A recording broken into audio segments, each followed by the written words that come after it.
Olá, tudo bem? A paz de Deus esteja sobre todos nós. Hoje estarei falando sobre um assunto talvez até polêmico, sobre as igrejas neopentecostais.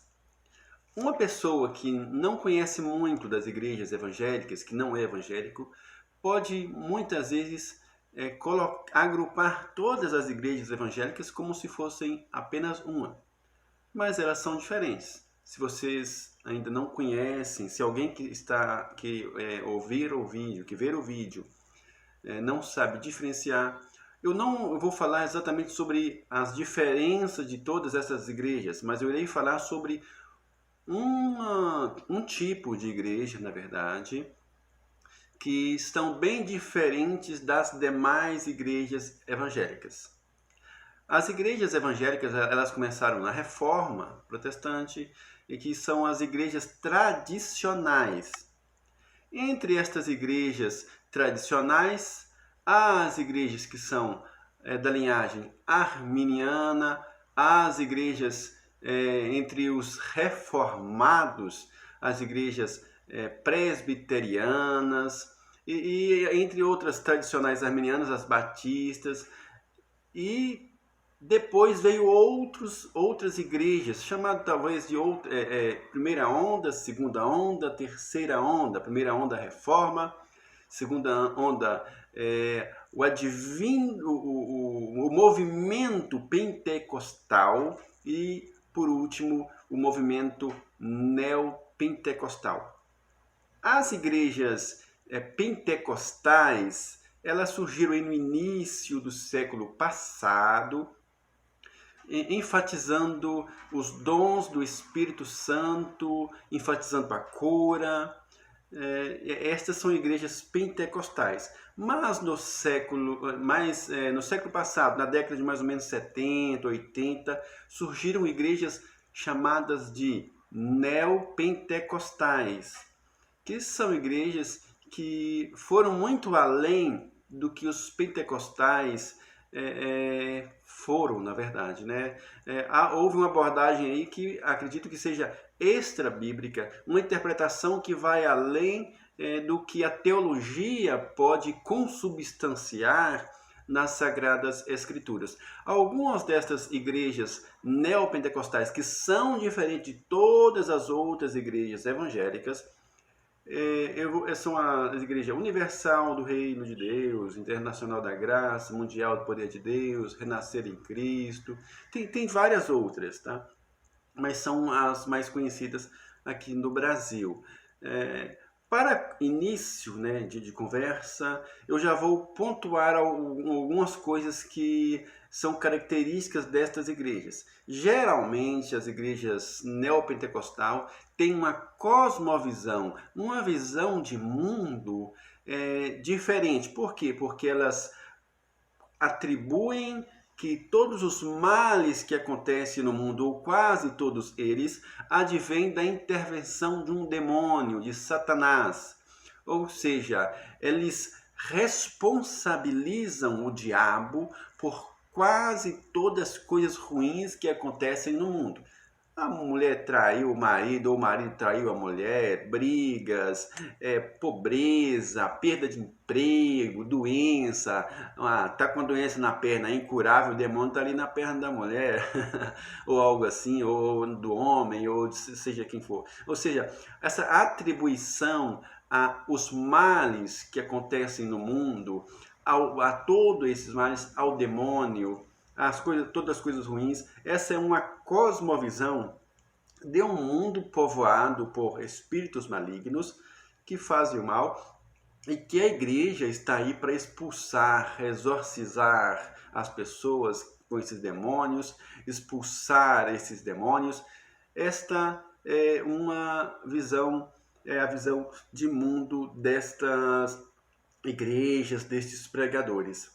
Uma outra ideia é segundo o teólogo Augusto Nicodemos, utilizou a expressão transpor, que é, na verdade, um sistema de interpretação da Bíblia bem peculiar aos neopentecostais, que são transpor as experiências divinas, sobrenaturais, que aconteceram e que estão registradas no Antigo Testamento, que aconteceram ao povo de Israel, registradas no Antigo Testamento, para a nossa era atual, para os momentos atuais da igreja.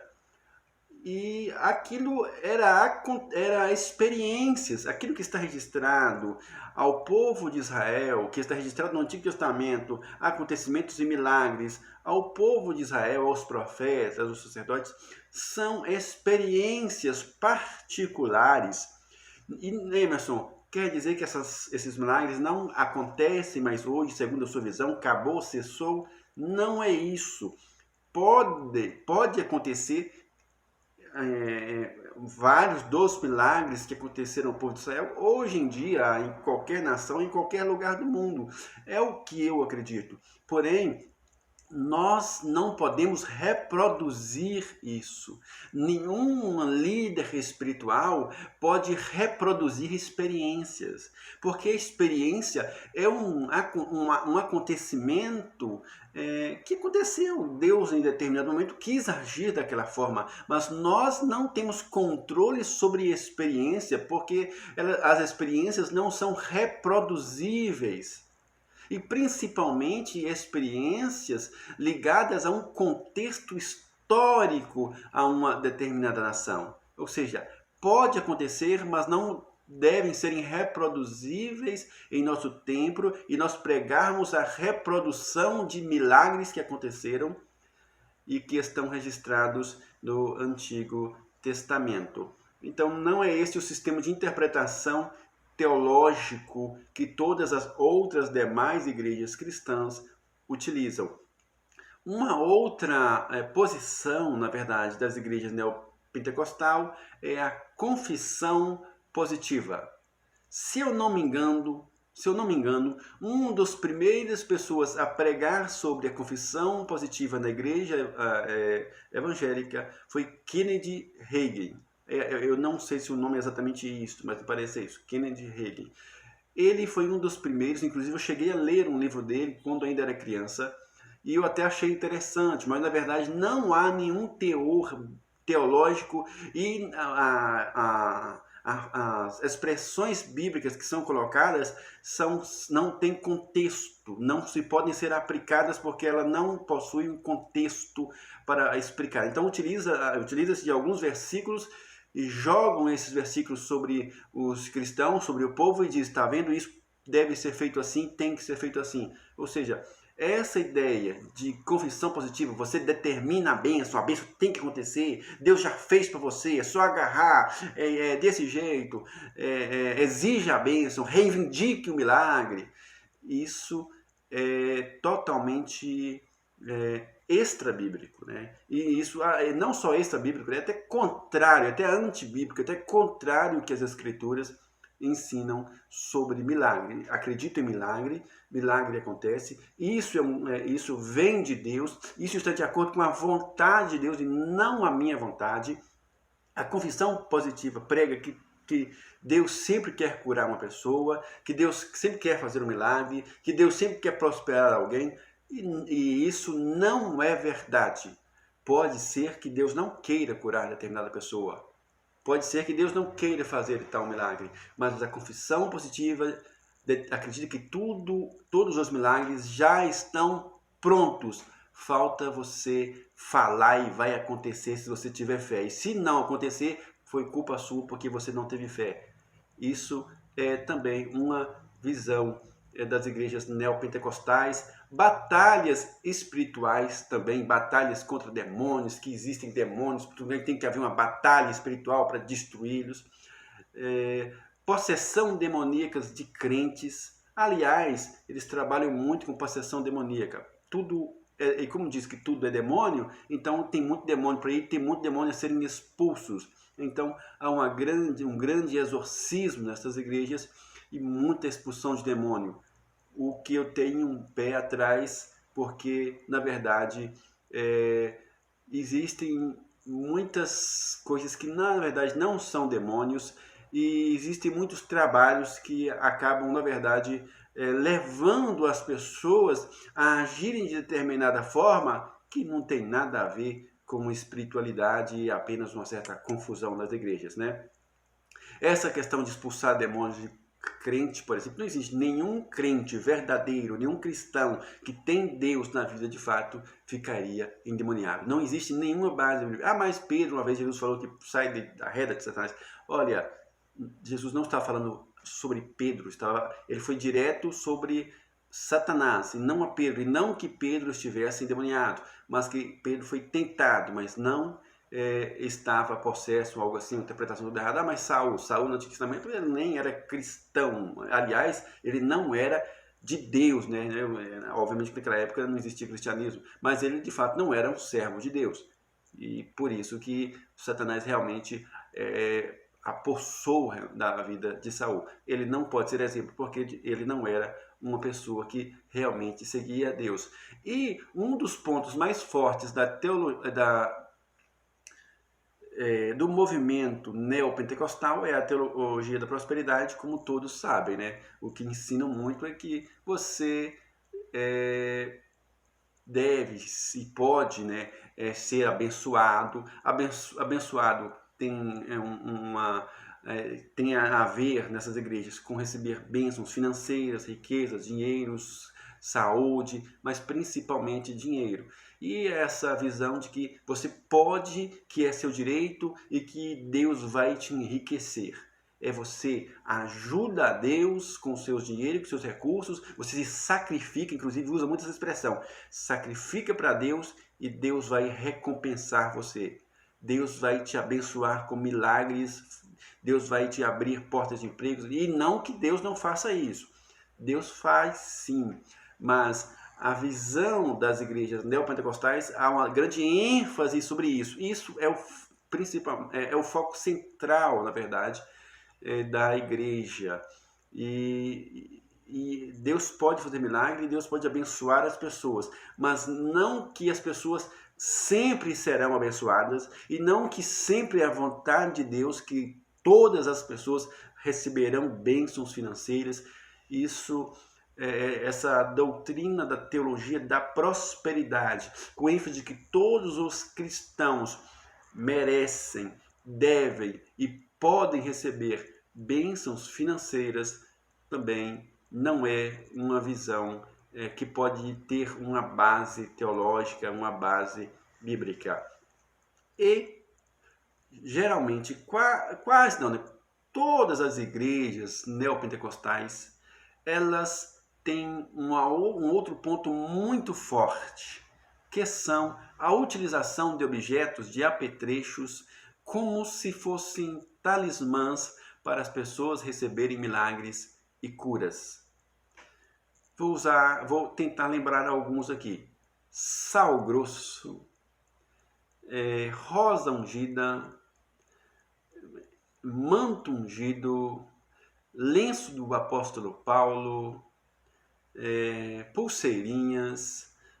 São um monte de apetrechos, né? São um monte de objetos. Estes objetos acabam recebendo um valor espiritual e poderoso, na verdade. E as pessoas começam a darem ofertas para obterem estes objetos. É como que se fosse uma venda, porém um pouco disfarçada, porque não é direta, é de forma indireta. Você dá a oferta e alcança essas coisas. Então chega a utilizarem também plantas como arrudas, né? Então um monte de coisa. Inclusive uma dessas igrejas estavam vendendo o kit de beleza da rainha Esther para a mulher que quisesse ficar mais bela. E outros objetos para emagrecer, e tudo isso dizendo que é Deus que fará o milagre, mas que esses objetos são um contato de fé, ou um ponto de fé para aumentar a fé das pessoas. Isso são heresias, na verdade, que advêm de outras religiões. Eu não sou contra a fé das pessoas. As pessoas podem ter essa fé, podem acreditarem nisso. Eu só estou dizendo que teologicamente, biblicamente, isso não tem um valor, não tem um respaldo. Estas essa forma de crer, essa utilização de objetos, advém de outras religiões, geralmente religiões afro-brasileiras ou religião africanas, que têm o seu valor como religião. E que essas igrejas neopentecostais buscaram nestas igrejas esses tipos de fé, essas crenças, e levaram para dentro de si. Então é um sincretismo religioso. O que eu contesto é o valor bíblico e teológico para tais ações, atividades, e também a questão de ter que dar um certo valor em oferta para poder receber esses apetrechos e estes objetos. Uma utilização bíblica para os neopentecostais em relação a receber milagres, curas, está na carta do apóstolo Pedro, no capítulo 2, versículo 24. Livro segundo São Pedro, capítulo 1, tá? Primeiro livro de São Pedro, capítulo 1, capítulo 2, versículo 24. Diz assim: levando ele mesmo em seu corpo os nossos pecados sobre o madeiro, para que, mortos para os pecados, pudéssemos viver para a justiça, e pelas suas feridas fostes sarados. Pelas suas feridas fostes sarados. Logo, Jesus no madeiro não apenas levou sobre si os nossos pecados, mas também as nossas enfermidades. Então, temos o direito de reivindicar o milagre, porque já recebemos o milagre. É o que dizem, tá? E não é o que eu estou afirmando. Esta aplicação desse versículo dessa forma, ela é errada, totalmente equivocada. Deve sempre utilizar todo o contexto escriturístico. Texto sem contexto é pretexto para heresia. Como podemos pensar em todo esse contexto e fazer uma interpretação bíblica disso? A forma como que Deus trabalha, age sobre o pecado da humanidade é em 3 etapas. Quando Cristo morreu na cruz para nos libertar do nosso pecado, ele veio libertar da culpa, primeira etapa, da culpa do pecado, segunda etapa, do poder do pecado, e terceira etapa, da presença do pecado. Nós ainda não estamos livres da presença do pecado. Nós somos pecadores.